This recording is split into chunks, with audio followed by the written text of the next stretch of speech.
Hi, Marilyn. Hi, Dave. How's it going? I just want to notice the polarity between us. I've got three jumpers on.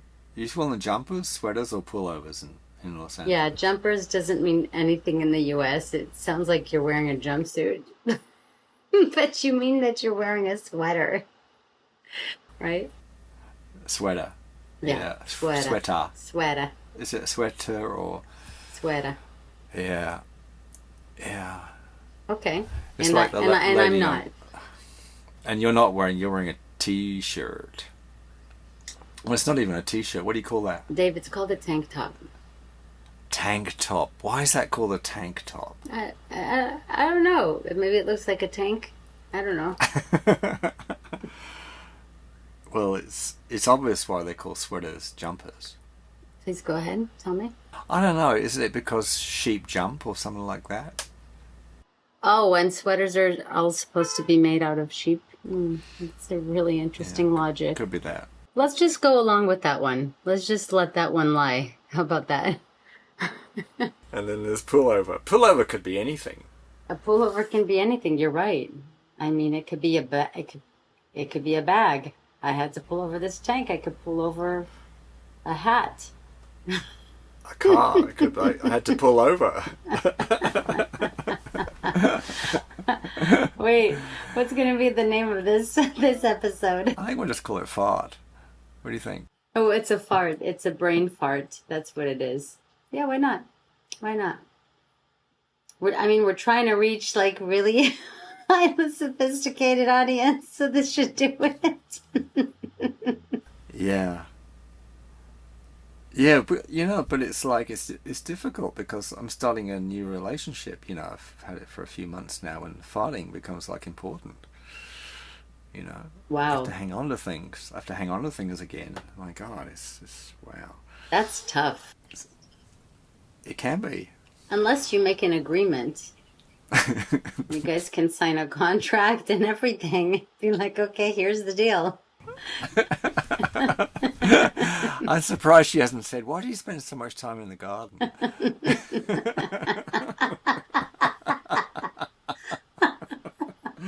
I'm just looking at the plants. What, at 3 in the morning?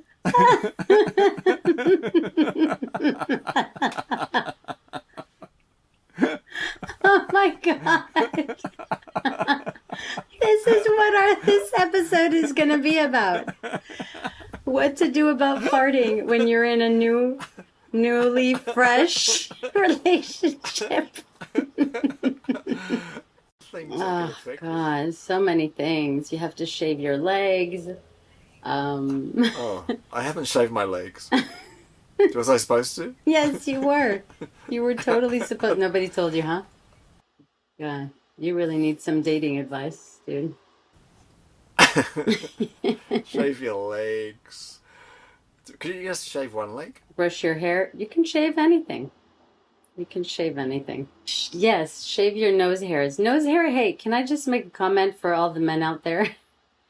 Um, when you are of a certain age, there, and a lot of men know about this, there's more hair that starts to grow in places where you didn't have that much hair before. Mainly your nose and your ears. Why does that happen? Why does hair, as you get older, it grows in all the wrong places? It's not wrong. Maybe it was always meant to be there, but it just, it's like wisdom. It's like wisdom. It comes later in life, right? Maybe that's what hair maybe that's what hair is. Maybe hair is a carrier of wisdom. Have you ever thought of that, Dave? I'm gonna start to put a serious tone to this. Oh no, come on. Was looking at some old photos because I've got 100,000 photos on OneDrive. When I was looking at my photos, I was looking at old photos of when we were in China, or when I was in China and you were in Los Angeles or something, and it started to remind me of, because a lot of these photos were us at meal times. We're having some special dinner. There's like a big photo, or we're getting on a train, a high-speed train to go somewhere, and there are 10 of us, or high-speed train, because they don't have low-speed trains in China, they only have high-speed trains. And Yeah, let's get there quickly. Quickly, let's not mess around. And there were just a lot of photos of us in this PICER Institute place where we were learning about life.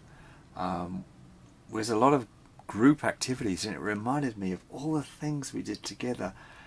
And then we started talking about it. And one of the things we did together was mindset meeting. So it was like being in a community where it was like encouraged to do things together. Mm-hmm. Yes, very much. And there was certain rationales for doing that, but it was like, as you were saying, it was like so unique. Like it was such a unique time because normally in life you don't. We were doing, when we say together, we're basically doing it together with the same people, like over and over and over again. Well, with the slight variations, depending on the instigations, depending on who was having instigations, we would, and sometimes it was energetic. It was between people who didn't even know they were having instigation, but the viewers, the people who looked at the energy, could see that there was instigation between some people, right? So we use that word a lot, instigation, but what's your understanding of that word, instigation? Friction.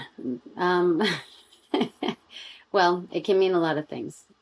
I mean, instigation at its most, like if you're just breaking down the word, instigation could be any two things coming together that are having an energetic reaction to one another. Doesn't necessarily have to be good or bad, but in the context that we were using that word, from what I recall, it's when there were two counterparts that were that maybe some past history between them, ancestrally, was being reignited between them. It could be through a misunderstanding that they had or an actual argument. Uh, yeah, and that's when that would happen, we would be prompted to discuss it first with the team, to discuss it together, to understand what happened from both sides, get both sides of the story. And then the whole team would view on the energy together. We would take all our tablets out and look at our diagrams. And we would do something called viewing, which I don't know if we've gone into that in the past episodes. Do you know if we have? I'm not sure we mentioned it. I don't think so. I'm not sure either. It's a technology that the Institute devised, found and evolved, and then they evolved it, and they teach it. There were a couple. Yeah, there were a couple of young. A couple of the members of the research team, when they were really young, like 10, they found they could like see the energy of trees or something. 10, really? Yeah, Oh, I very didn't know young. it was Yeah, that young. Okay. yeah, they were that young. And then when they got to the institute, and then David, the founder, he heard about this. He thought, wow, okay, well, let's talk about that. What could that be developed into? Mm-hmm. What Yeah. are you Sorry to saying? interrupt you. No, it's good. It's Yeah, I never knew that. I never knew that till about a year ago. Like I'd known those two people. I've known them for about 15 years, but only found out about a year ago that that's sort of where it came from. That they just were talking about their background one day about energy and things like that, and yes. they thought, wow. And I think that some people might say, "Oh, that's interesting. You see the aura of trees or aura of people. That's interesting." But then, because of their nature, meaning the character of the institute and the founder David, he would always be like, "Oh, what does that mean? Let's look into that more. Let's study that." And through that study, the technology evolved that you're mentioning. Back to you. Yeah, no. I think it was their genuine curiosity to start looking into it more, and then yeah, I think that there was also someone who was coming to the talks that the founder was giving one day, and they had devised some understanding, because the institute, as we had mentioned maybe in the previous episodes that we recorded, is the institute is really looking for the original mindsets and elements that gave rise to life. So what are the mindsets and the elements that make up all living things? And so I think, from what I recall, they started, David, I think, started to devise some formulations based on this understanding that he was starting to have readings. He was starting to kind of like, yeah, have readings. Some people call it downloads, some people call it channeling. He was starting to have some information that was coming through him that was giving him an understanding of the fundamental mechanisms of life. And so he started to write down these formulas. And what they did is that they noticed that these formulas were actually, and please interrupt me at any time if I'm off track here, but this is what I remember being told, is that people would come with certain ailments, maybe a migraine or headache, or, a problem with their skin or a pain in their body. And when David would talk about this understanding, would talk about these downloads that he was getting, the person's pain or discomfort would go away. And so they started, was that correct? Is that what was happening? Yeah, yeah, you're right. And what you're talking about is that he put these formulations like into flowcharts and different diagrams. And one day, a lady who could view energy very well, he was talking about this diagram at a lot of, say, at a presentation in the office, and he put the piece of paper afterwards or something onto a table, and nothing was said about it. And then this woman went, "That's so strange. That diagram is actually changing the energy of this whole office." And they went, "Really?" The diagram is. And that was when they started to realize how, like, an understanding has a frequency that could affect, like you might say, energy or consciousness. So it maybe then could actually give us maybe clearer thinking, or it could change our health or something like that. Just from it's a bit like, I guess the analogy would be like, sometimes, you might watch a YouTube video, or you might pick up a book, and if that book really resonates with you and gives you some clarity, then you could feel better. Actually, you could feel more uplifted or less depressed or something like that. It's that sort of idea.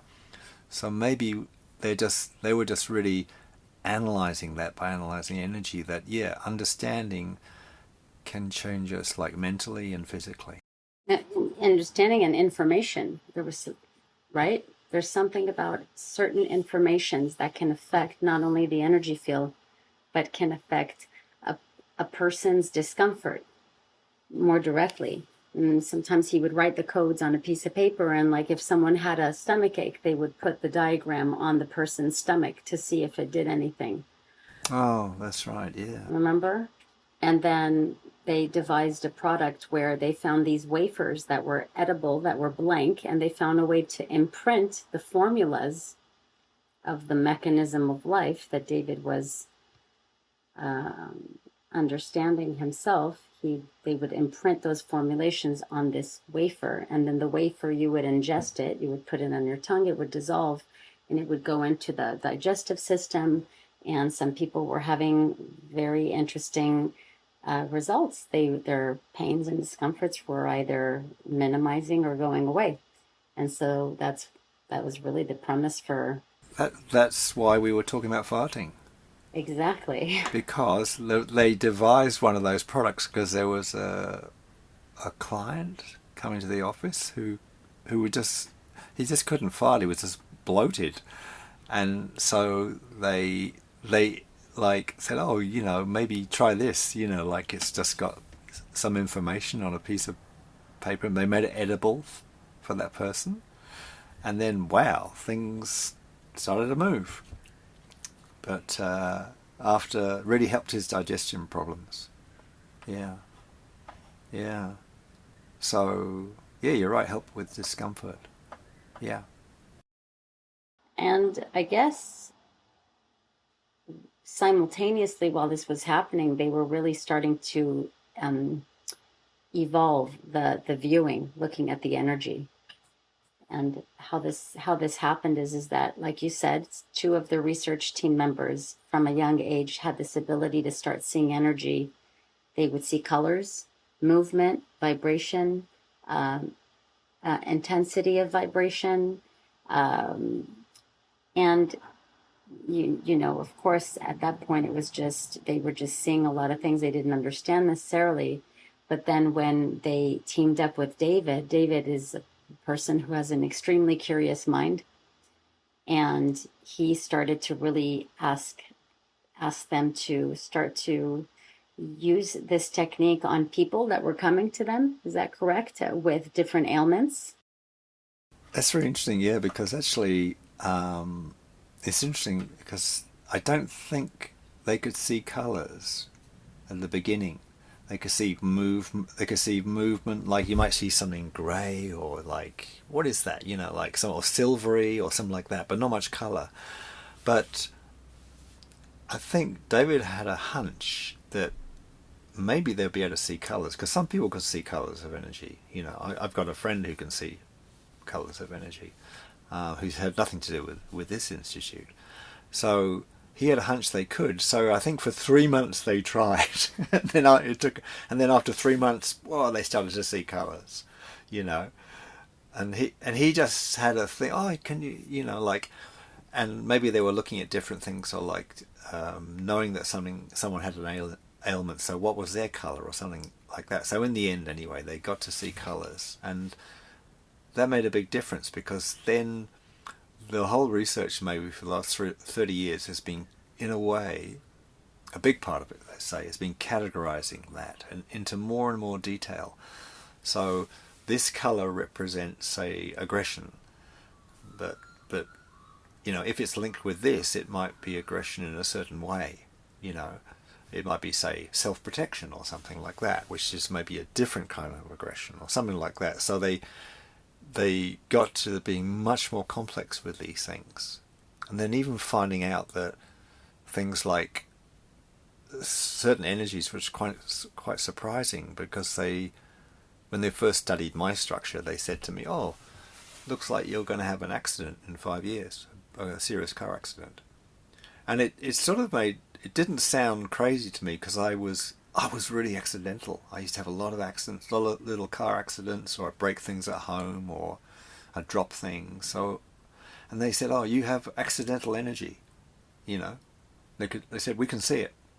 Really, you can see accidental energy? So there are all these different types of energies. It wasn't just aggression, or it wasn't just, say, something that they call as an illness. It was also something that could give you misfortune or maybe fortune, you know, like, or whatever.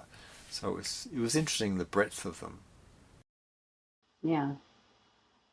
Well, the part maybe to add is the part that when they were seeing the colors and they were seeing the movement and energy, and they started to build a database, right, based on different cases of people, what they started to associate, what they were seeing, they started to associate it with mindsets and characteristics, character traits. So when you say aggression or, different traits, I'm just going back a little to just share that that's what they started associating that energy with.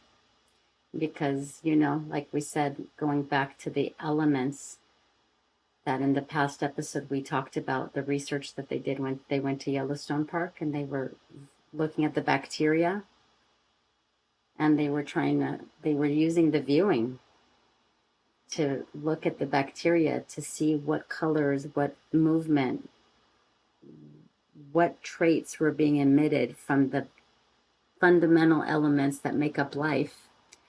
And so, it just makes sense that elements have life in them. They have consciousness. They have a way of thinking, if not they wouldn't evolve. And it's the evolution of elements that evolved into what we are today. So I think it's very important, if we want to really understand where our mindsets and our emotions and our thinking patterns come from. I mean, if we really, really want to understand them in a way, we kind of have to go to the origin of where it all started, right? Yeah. So circling back, when we started off talking about these meetings we used to go to, a mindset meeting. So it was fascinating, wasn't it? Because they could often view, or we would try and view, and we could see that, like, oh, did you know you're actually angry and you're actually sending a beam of anger to that person? Really? Yeah. I'm doing that? Yeah. Oh, no, I'm not. I really think they're a nice person. I got no problem with them. But the viewing shows that there's something going Yeah. on here, and they have it. They have a discomfort. In fact, you have a discomfort too, don't you? And they said, yeah, but I've had that pain's not that bad. Oh, okay. Because like as humans, we often played things down, or some people would maybe not play it down. They'd actually be the opposite. They'd be quite expressive and say, I really get triggered when you do that. And so there was all different types of presentations of character in our. All different kinds. And also, the fascinating part was that we came from different countries and different backgrounds and different cultures. So that made for a lot of excitement, meaning that we really had a lot of differences in the way we expressed ourselves, the way we communicated. The Westerners tended to have more pride and aggression in the way we communicated, and the Chinese teammates would have a little, maybe more anxiety and be, maybe, yeah, we definitely had stronger ways of expressing. Yeah. What else? Yeah, but then they they could have like grudge or things like that, because it's very logical. Because it's like, I mean, I could just briefly, I could say with my story, like, when they said, "Oh, come to China," and when I got there, they said, "Oh, you have a really big link with China." That we viewed the energy, and like, you've got a massive link on the east coast of China, like Shanghai, Hangzhou, these big cities. Really? I never even thought of coming to China. Like, it's the last place I'd go. And there was even a lake in Hangzhou where that's the best viewing I ever did, where I could see the energy most clearly. I was in a hotel room, maybe, I don't know, I can't remember, it's 15 years ago, but maybe on the 10th floor. And it was like, from my body to this lake, which is the big lake in Hangzhou, it's called Westlake, it was like a spider's web. Right, I could see like a black spider's web. And if I moved, actually, we weren't in a hotel room, we were it was a hotel restaurant, we were like having a meeting there. And if I moved, the whole spider's web moved. It was incredible. And the spider's web went under the lake. And then I had to go down and do something to do with the energy of me in the lake. Because it's like, they said, basically, you come from that lake, So I was thinking, ooh, what was I, like a frog? Like whatever. But then later it got more interesting in a way, because only about 2 years ago, I think, when you could see on YouTube a lot of people having conspiracy theories about, the people controlling the world and things like that. And the Institute started studying it, about, oh, why are people looking at that now and things like that. And then one day they said, Dave, your family seems to be involved with this. And I'm going, what are you talking about? They said, who's this guy we found? This guy was the guy who caused, like, the importation of the opium into China. Oh, I remember that. And they said, when we look at this guy, his name, James Matheson, I think. There was two guys. Jardine and Matheson were two Scottish, opportunists who helped the British government out by smuggling opium into China, that led to the sort of decimation of the health of China, the downgrade, the sort of, how can I put it, the weakening of China. In the end, the Chinese couldn't defend themselves from 6,000 British troops and surrendered. 6,000. Wow. It's amazing.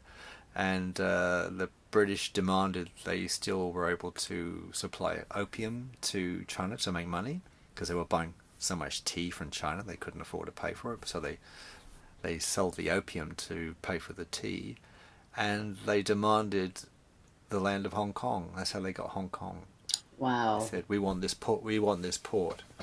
And Wow. and twice the Chinese tried to have a war against the English to kick them out with this opium smuggling thing, and twice the British beat them. First time on their own, and second time the French say, "Hey, well, this looks good. We're going to join you." So the French and the English did that. So it's like, oh my God. And they said, "This guy is your ancestor. Same name, basically, as me. Same surname. Comes from the same sort of land I came from." They said, "Wow, we can see he is connected to you." Oh my God, there's a massive energy between the two of you. So it's like you're saying these people from all these different races. And then I started to realize, oh my God, I got this massive link to China. And then it helped me maybe deal with the past, because I changed my attitude, I think. I was never like not friendly to Chinese people when I was there, I don't think. But I really went out of my way to be more humble or more serving, because I thought almost like I have to do something for what my ancestors did to put things right, you know? I have to have a different attitude. So we found, a few of us, didn't we, that there were reasons we were there. Like, they could see it energetically, and there could be very good reasons we were there, and I found one. So it wasn't like random. Didn't No. seem to be random. Well, I mean, is anything in life random? Is there such a thing? Nah.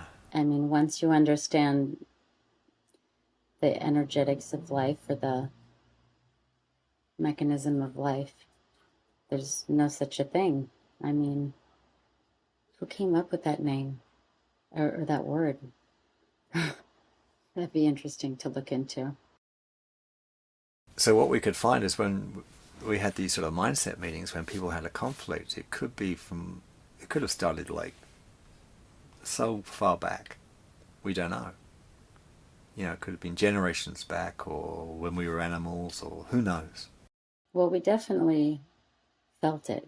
I think that because we were also really looking into the evolution of life from the time of the Big Bang and looking at information that gets passed down in our genes, in our DNA, understanding that DNA is a storage mechanism. It can store massive amounts of information, of data that gets passed down generation upon generation, species upon species. I think that when we would have these arguments or instigations or conflicts with one another and then have these meetings and view on the energy, I think we were all very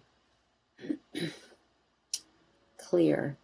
We had an inner knowing and an understanding that it was coming from a past incident, that something was repeating through us, that this, so-called little argument or tension we were experiencing together was coming from another time and place, because a lot of the instigations we were having, I don't know if you remember, they just didn't make sense.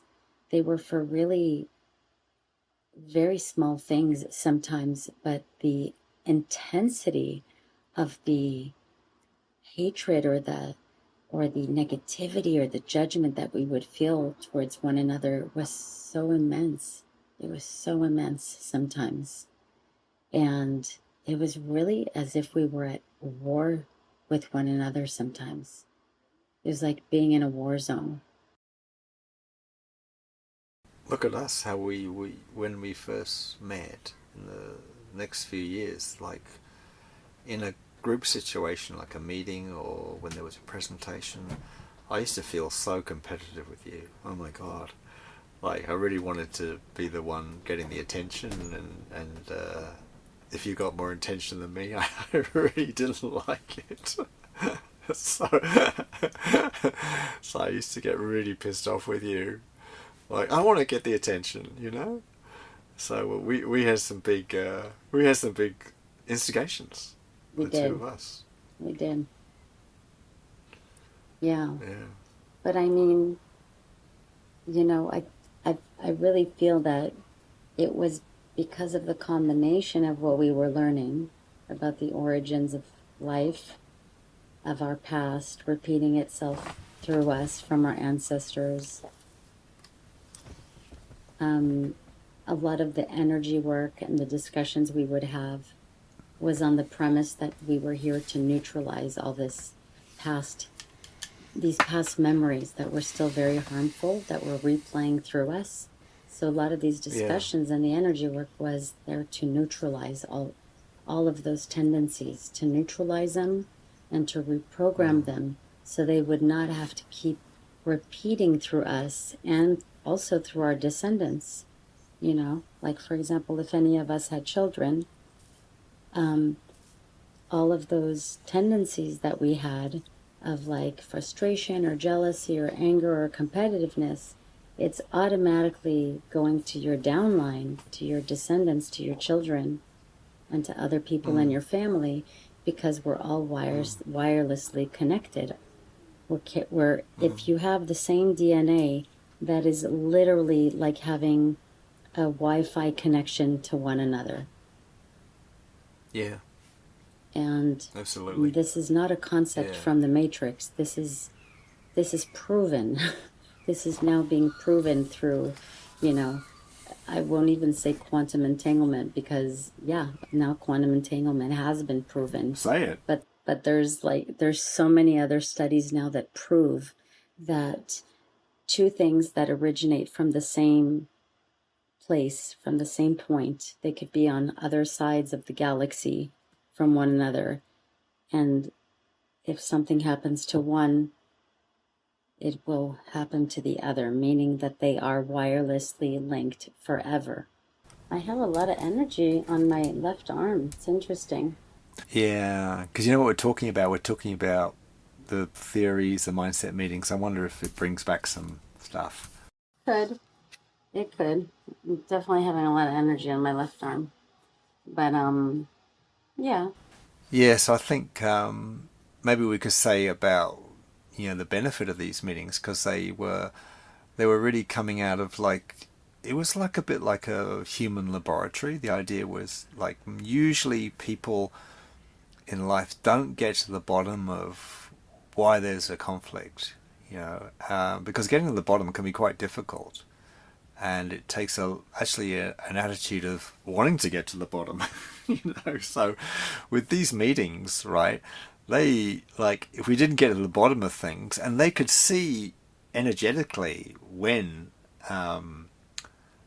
they things would start to move. It's basically when we got an understanding of how it happened, like what was it about our character that caused this, and then it would say, okay, then it's okay. But if that had got to that point, it could go on, like, for maybe not like meeting for 3 days, but it could be, oh, we need to meet again tomorrow, or we need to start again later tonight. And I think we both remember meetings where, like, they finished at dawn sometimes, and, oh, let's go out for breakfast, like, some were Yeah. pretty late. But I had, if to Pretty give an late. example, I had one. I had one just before I left China to come back to Australia, where I got pissed off with something, and I do have a manner of suppressing myself, like a lot of guys, they want to look good, so they won't express themselves, or they don't know how to express themselves. So, I was holding things inside, but I thought, nah, I want to change that. I want to be expressive, to find out more about me. So one night I had there were a few of us in this city living together. Sorry, in the same city. There were about 10 of us, and there was some loose talk about, oh, shall we get together for dinner? something like that. And I said, "Oh no, I'm fine. I don't want to come. But at that point, it was like two or three people, and then later, like very quickly, it was arranged that everyone went to dinner except me. So it's like I got pissed off. It's like, well, you could have come back to me because back before it was just two or three of us, but 10 of us, I wanted to come. So why didn't you come back to me? Like you guys, you did it purposely to exclude me. You don't want to talk to me. You know, you're going to talk. In fact, you're going to talk about me while I wasn't, there. You I made got up quite this whole angry. story in your head. Yeah, so that's part of it. So then they could well, yeah, they didn't even have to view on me because I told them I'm really pissed off with you guys. I told them I was angry. So the research team started to analyze this and said like what they would do is like explain what was said to you, right? Like exactly, and often through these situations, it's like we're in a cloud. We we don't hear things properly. It's like they used to call it hallucination. So many things come misunderstanding. So in this case, it was that a group of people were very close together. They suddenly found out they were close together. And they said, "Oh, let's should we have dinner?" But they only had a really quick dinner, like half an hour or 45 minutes, and they actually thought, "Oh, Dave said he didn't want to come. Yeah. Shall we ring him?" Oh no, because then he'd have to get in the car and drive across town. So out of kindness, they didn't contact me. Yeah. Not because they were negative towards me, but because they were positive towards me. Yeah. And it's like, in my hallucination, I'd turn this completely the other way around, like they didn't want me. Yeah. So it's like, wow, like, so where do you, and then they would analyze more, like, oh, Dave, where do you get, can you just help us understand more? Like, is this a common thought you have that people don't want you, or you like, we'd really try and get to the bottom of it. And we might find it went right back to our families or something like that. But Mm-hmm. so, cut a long story short, the benefit of this, it would help me understand, or any of us, why we think the way we think, Yeah. basically. And then often try and give us solutions as well. Well, when this happens, maybe you could find out more. Maybe you could check, or maybe you could have a different way of thinking, because you don't have to think that way. Because we tend to think negative, right? So a good example is, like, I noticed it. I have a habit now, I think I learned in China, that if I like the coffee in a coffee shop, I'll go and tell the barista Yeah. it was good. But as I'm walking up to tell him, he's thinking, what's the problem here? Like, I gave the guy a coffee. He should just drink the coffee like most people and walk out the door. But this guy's coming back to the coffee machine. So have I done something wrong? And I remember recently that I had some cake in a coffee shop. I went up to say, "Wow, this cake is fantastic." I actually said that, Yeah. and the person said, "Oh my God, did we make a mistake?" And I thought to myself, they're so programmed to receive a negative comment, Yeah. they couldn't even hear the positive comment. Or maybe Which is, I they're do. so used to hearing negative comments or things that people are unhappy about. So I got to be careful. And it happened just the other day. I ordered a quiche, and it had this really nice pesto sauce on the top. But I thought, is that pesto sauce? So I went down to the kitchen to ask them what it was, and they were looking at me like, "Is there something wrong with it?" I said, "No, I just want to find out what this sauce is. It's so tasty." So it's almost like you got to help. We've all got to help each other reprogram. Yeah, we do. I re I would remember though that you have a way, you would have a way of okay, so we would be together, we would be saying something. This happened between you and I so many times, and you would go, can I say something? And then it really felt like you were going to say something negative. I remember every time I would feel like you were going to say something negative, and then you would say something that wasn't negative. But the impression that you always gave is that you were going to say something negative. So I still need to work on that. Yeah, no, you're doing better. You're doing better. Before it was often, and I remember people would be like, "What's he gonna say?" Actually, I got a hunch where that could have come from, because when I arrived in China, my God, I was so negative. You were. I was so negative for years. So I think you like the founder David said, once people get an impression of you, you've got to do it 10 times before they'll even accept it once. Once they've got this impression of you, to change, you really got to overdo it, and you've got to really go the other way a lot. So for instance, it's good, very good to hear you say this, because I got to practice more. Maybe when I walk up to a barista, say that coffee is great, I got to smile. I got to be smiling as Yeah, I'm you can walking. be smiling. Exactly, exactly. You got to give them a heads up before you open your mouth. Or you could have a sign that says "Good comment, positive comment coming over." I might get that sign, because actually it could make it could make life smoother. Good. But it's fascinating. Oh God, It that's is. good. Thanks for the feedback. So and that's the other thing I think you're showing us. You're demonstrating right now, and I'm receiving. It's like one thing we found out at these meetings, like we really don't know ourselves really well, because we tend to do things so automatically, Yeah. right? So we need a mirror. Is it like a mirror? Yeah. Yeah. We need Another feedback. person. We need feedback from other people. But that is very, very difficult to get feedback, because our number one go-to as a human is defensiveness. We need to defend ourselves and protect ourselves, and feel safe. And so, yeah, getting feedback is a no-no for most human beings. Yeah, but I think that once we made a decision to stay at the Institute, at least I know for myself that this was a decision that I made. It was a conscious decision that I made, and I would actually write it. I would say it and write it out in these group chats that we had. I'm inviting feedback because I'm here to change. Oh, you did that. I remember that. Yeah.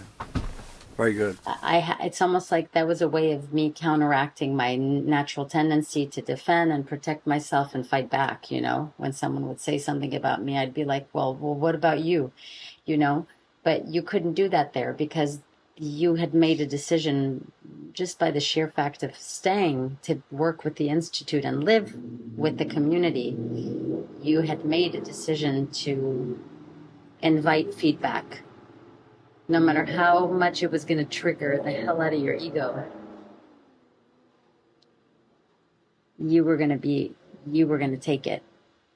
And it was almost like psychological boxing, where you had to take a ton of punches because that's what it feels like to the ego. But I want to say to you, even though I'm cutting you off a bit, Yeah, you're so rude. how much I appreciate that you did that.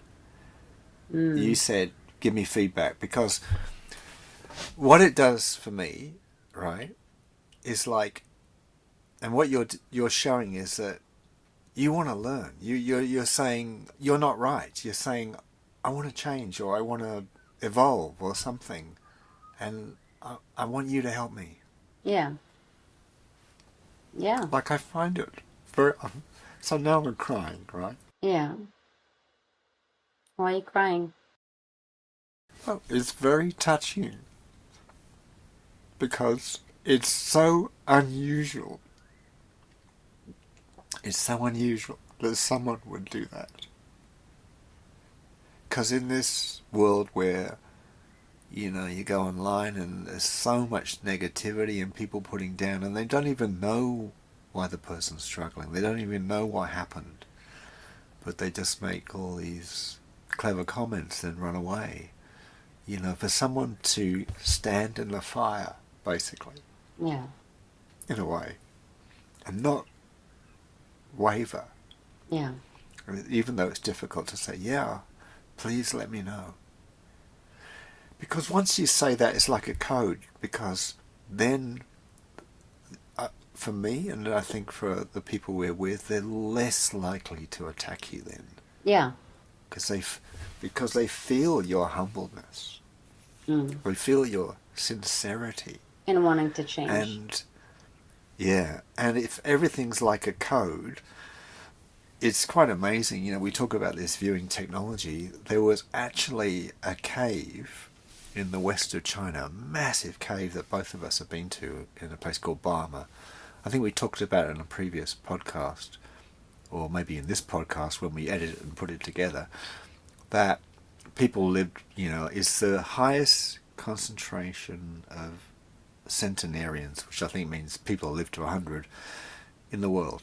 So energetically, it was part of it was coming from this sinkhole, or you know, something under the sinkhole or the water. But why does the water have this property? Like, oh, you know, because it's very pure. But why is it pure? You know, like always going deeper to why, where does it come from?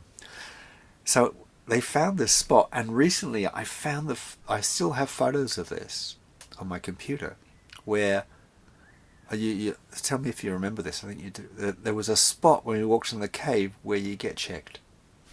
Yeah, yeah, I remember. The the energy of the cave was actually checking people. It was saying, who wants to learn about themselves and change, and who thinks they're right, basically. Yeah. And if you think you're right, you're not probably going to change. Yeah. And it would treat you differently in your visit there. Some people will be helped then because they have that sincerity to evolve. Because in a way, for evolution of mankind, maybe it would be very supportive for people who want to learn about themselves and change and make a better world, sort of thing. Because for most people, they don't want to argue with people. They want to have a smooth life and whatever. But sometimes it's hard to get out of these things. It's, as I'm saying, especially if you think you're right and the other person's wrong. Yeah. So we were actually coached or suggested at this institute, like, think the other way. Yeah. Try and think they're right, you're wrong. You're wrong. And just as an exercise, just so you can listen, or maybe because if you get feedback and it helps you, well, you know, what I found, for instance, when I arrived at PICER, I had 7 illnesses. 7 things that I could go to a doctor and they would say, yeah, you got this. Basically, when I left, I had 0. Oh. Those 7 things had gone away. So their thinking at the Institute was your health is linked to how you think, which is like, I think a lot of practices are like that. Maybe the Vedas from India, maybe all sorts of things. The different practices think the same way. They were just trying to show it in a more scientific way, I guess. But it seemed to work. And so for me, it was a big reduction. So it seemed to prove to me that there are many reasons why to do it, but one reason maybe to have a less extreme mindset, to understand yourself better, is that you can then react much more skillfully or carefully when you're in situations. Like, so with my family now I've come back to Australia, it's much easier now. I don't get triggered so much. I'm better to wait, maybe not even say anything, you know, maybe not even give my opinion, which could lead to an argument. Maybe just sit there quietly, you know, and listen to them, which I couldn't do before. I'd always have to be the right one. So, yeah. So when I hear you say this, it's a major thing. What you're saying, it's like it's really can start a new trajectory if with your willingness, I think, to say, yeah, please give me feedback. That was a big speech, wasn't it? No, it's not a speech. You're sharing the experience that you had, and yeah. I mean, if you think about it, when you said about how the Institute was trying to show us how our way of thinking was related to our illnesses or diseases or discomforts. You know, I mean, if you think about it, so because some people might listen to this, if anyone listens to this podcast one day, um, and they listen to this part, they might go, well, what, like, what does your thinking have to do with your illnesses? What are you talking about? Well, I mean, to break it down in the most simple way, let's just take an example that if you're a person whose way of thinking is that people are not to be trusted, you know, just you can't trust people. You got to be careful. So if that's the way you think, you're going to be doubting people all the time and you're going to be seeing people as your enemy. Well, if you do that, there's going to be a tendency to have certain emotions related to that way of thinking. And it's the emotions that then generate a lot of electricity in the body, a lot of heat, a lot of radiation that they can see actually, you know, radiation splits cells at a more rapid rate. And that's what causes actual tumors in the body, you know, that form Or cancers. damages your organ or Or something like damages that. your organs, exactly. So, I mean, there is a scientific way of breaking down how your way of thinking generates certain emotions and how those emotions generate certain signature patterns in the body that create havoc on a cellular level and then create discomfort or disease. So there is a, you know, there's a way of breaking it down and explaining it so people can understand how that works. But you really have to be willing to look at that aspect of life, to really dive in. Because I know people who will just say to me straight out, yeah, great, that makes a lot of sense. That's really cool that you're interested in looking into that. But I'm really just not interested in that. You know, I'm just not interested. That's not interesting to me. I've had people, many people, friends and family, just say to me straight out, um, yeah, okay, that makes sense. But, I, is there another way for me to not have this illness or disease? I'd rather do it this way. I'd rather get better this way, you know? And so it's not going to be for everyone to really want to dive deeply into the understanding of how this life works and how things add up. And that's okay because we're all here on a different path. I really, really, truly believe that we are not all here to be following the same path. For you and I, we sought out an understanding. We really, really wanted to understand fundamentally how things worked. And we genuinely, I think that even though we struggled for many years, for many, many years to change our character, our way of being, because it was so deeply ingrained in who we were for so many years. But I think that the sincerity that we both had in really, really wanting to change, we had the heart and the willingness and the umph in a way. Like, for example, you and I both carry a lot of aggression in our genes, in our lineage, right? A lot of aggression. Well, you might think, oh, wow, aggression, you got to do everything you can to get rid of that. You don't want to have a lot of aggression. But actually, that aggression had very positive aspects because if we didn't have that type of aggression, we probably wouldn't have stayed at an institute that scrutinized every single thing that we said and did for all those years. We would have left a long time ago and said, screw this, you know? That's It right. would have been so easy. Persistence is what you're talking about. Yeah, it's a persistence, but there's a type of aggression in saying, I'm going to, like I'm going to get through this thing, or I need to change this trait. We did have aggression in us to want to change. I remember feeling it. I remember both of us having that in us. So these traits can be used for positive, depending on how you utilize them, you know, just like with everything. It's not what you're doing, it's how you go about doing it that's really going to matter. It's the how. Yeah, I mean, like you need aggression to maybe push forward in life, but if you can combine it with like consideration and care for others, or care for yourself, or some like correct logic and ways to analyze situations, wow, it can be so positive. Yeah. Because otherwise, if you didn't have it, you sit around and suck lollipops all day, probably. Well, if you're aggressive, you're probably not going to be sitting around sucking lollipops. You're going to do something with that aggression. What I mean is, no. What I mean is, if you Oh, didn't have if you didn't have aggression, aggression. have aggression, you'd just be doing nothing. So it's like these are very useful. Or if you didn't have greed, you wouldn't want to live longer. You say, well, I've had enough, you know. So, but like living longer, you can enjoy life and have a good time with your family and whatever. So they can all be positive. It's just how you use them in a way. Yeah, how you use it. Yeah. Yeah. Yeah. Well,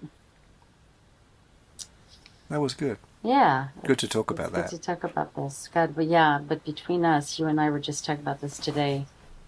We have thousands of photos of of dinners together with the team, discussions, mindset meetings, Yeah. cities that we traveled to, places we would go to in the middle of nowhere, in the middle of the night to do energy work, In the cold. in the freezing cold, um, in the most awkward places. Sometimes we did a lot of energy work in cars because of the weather. We would just, we would have, the different equipments that we would use. To some people, those equipments would seem really strange, like walkie-talkies, but walkie-talkies carry different frequencies. And now there's so much being shared now about how everything from headaches to cancer is going to be approached with frequency medicine now, you know? And they've been doing this for, almost 30 years now. They've been working with frequency. And so I think that there are aspects of what they have been doing that was way ahead of their time. And that's why so few people were able to understand it and resonate with it. But at the same time, there's something in us that we're drawn to it, and that fundamentally, I think we felt that it was helping. It was helping us. And so I think it was an incredible experience for both of us. We each have different stories of how it affected us personally, and it changed us, changed who we are today. And yeah, I mean, God, we could do so many more episodes on stories of those mindset meetings and how they ended up. Sometimes we would get together with, we'd be like, what, a group of like 12, 15 people, and we would go to KFC because those were the only restaurants that would be open really late. And we would sit there till sometimes 5, 6 in the morning, and how we would really want the ice cream machine to turn on, but they wouldn't turn on the ice cream machine until the morning. And we'd be so looking forward for it to be like 6 in the morning or 7 in the morning, because that's when they would turn on the ice cream machine. And it was almost like a reward after like having our mindsets dissected and analyzed and scrutinized for like 6, 7 hours at a time. We would get this reward of like being able to have breakfast or ice cream in the morning. Or we would all go to McDonald's and have just have like fun food. And it completely changed my way of looking at fast food, these places that people are like, oh my God, how could you eat there? But for us, it was such a different experience, us eating at fast food places, because it was really associated with places where we could have our meetings till late night, and we could have fun food while we were dealing with these really heavy and dense topics. Remember? Yeah, it made us having the food and things is like fun. It's like those places, they have a sort of a lot of fun energy. Yeah. I find that's why people go there. I think. Exactly. It was just a very lighthearted, fun energy that we needed to counterbalance what we were actually doing there. And the cool part about the fast food places in China is that if you go to like a McDonald's or a KFC, they have like a full menu. It's not like a hamburger and chicken and this and that. It's like there's a full menu, and they have all these exotic desserts and drinks that you can have, and it's like what? Yeah, And especially the Pizza the Huts. Pizza Huts. The huge menus. Yeah. So anyway, it was really cool. I think that we had this experience of like, it expands your mind, it expands your world, it expands your way of seeing things. And I think what a gift. Well, that was one of the greatest gifts that I received, truly sincerely, that I feel from those 6 years that we spent there together, is it completely expanded my mind. And for me, everything now, from the most mundane situation happening in the world to the most horrific things that are happening in the world today, I really honestly, I think that they are, when I look at it, I can really sincerely say, wow, that's interesting that that's happening. That's not something I could do before. Before, I used to have a lot of black and white thinking about something, and now I can look at something and say, wow, what's underneath that energetically? What led to that escalating to that situation? What's behind it? What's underneath it? Let's pick it apart and dissect it, because there's something energetically that initiated that to happen. And it really just gives you a whole different perspective on life when you can do that. That's right. And I think the other thing it gave me, which is something I hope I always have, is that just to try and think before I speak, Hmm. in a way. To think, what will be the way of talking now? Is it the way I normally talk, or is it like, should I think about who am I talking with now? Like, how am I going to talk to this person? Do I really know them, or and really, what am I trying to achieve out of this? Like, what's the reason for me saying something? Am I just saying it for myself? Or am I saying it to create a better bond or to help the person? Like, why am I doing it? So it could sound like a lot, like you do that every time, but it's like anything. It's like you just get used to it. And we were doing this like all the time, or trying to do it all the time. So we sort of got used to it. So it's sort of a little bit automatic now to evaluate, like, even like, why am I walking down this side of the street, or whatever. When I walk into a restaurant, where do I sit? Like, do I just sit at the table that's good for me, or do I think about the people around me, or whatever?